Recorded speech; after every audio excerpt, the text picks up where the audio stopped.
Many religions describe the end of days involving horrific wars and rumors of wars.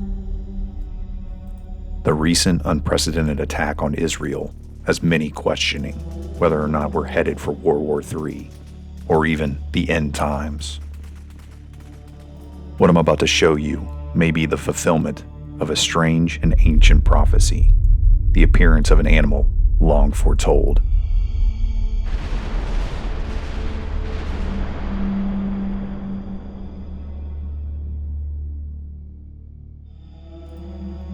For Jews and Christians who study eschatology, or the parts of theology concerned with death and judgment, they see things aligning.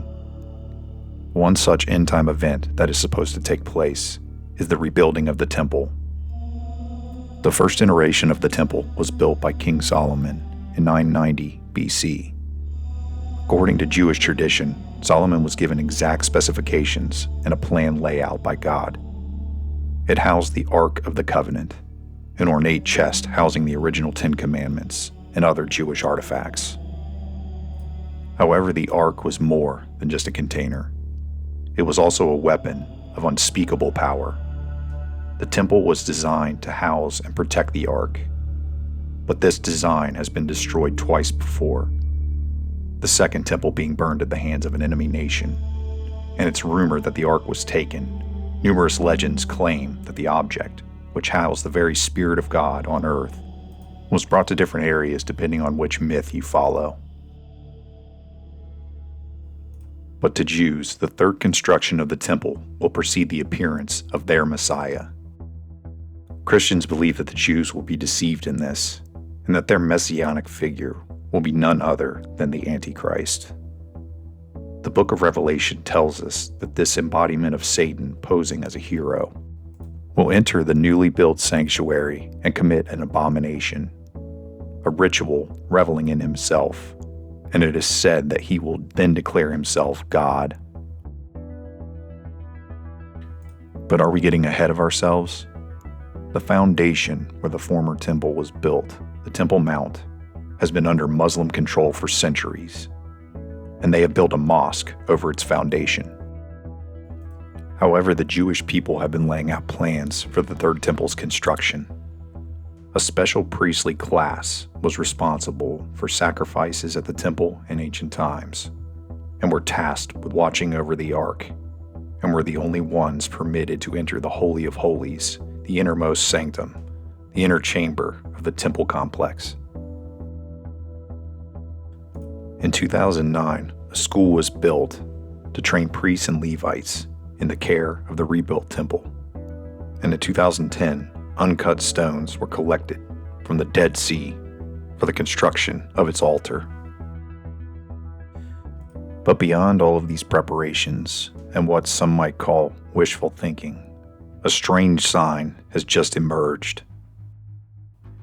Before past constructions of the temple could commence, a ritual had to be performed, the sacrifice of an extremely rare red heifer, without blemish, to consecrate the location before building could start. Miraculously, in 2018, for the first time in 2,000 years, a red heifer was born. An extensive examination process was undertaken, and the priest determined that the rare animal was, in fact, blemish-free. It seems the only thing standing in the way at this point is the mosque, and there hasn't been a strong enough justification for removing or destroying it, until maybe now.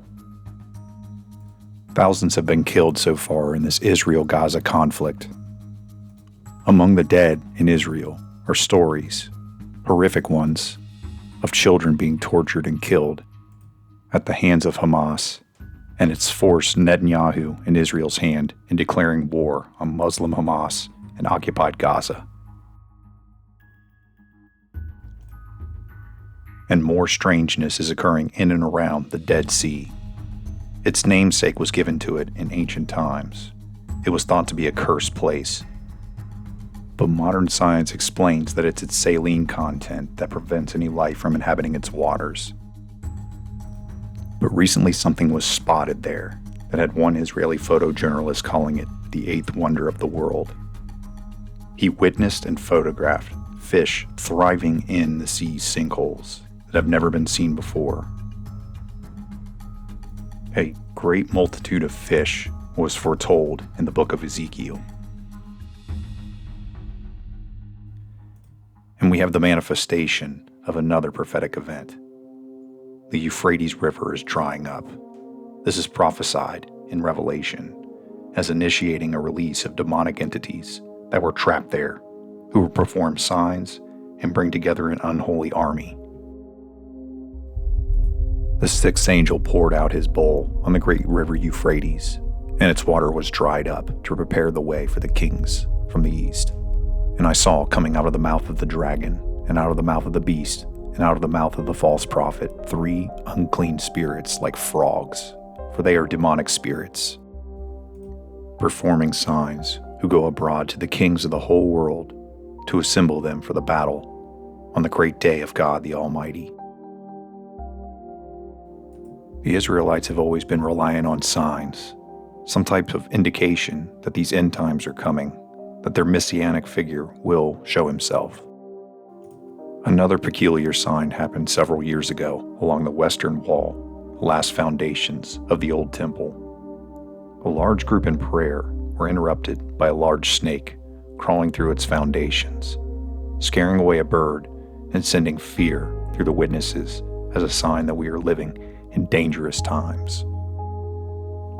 If you don't yet understand the symbolism of the serpent, click here and check out some of my other videos on myth, mystery, and truth.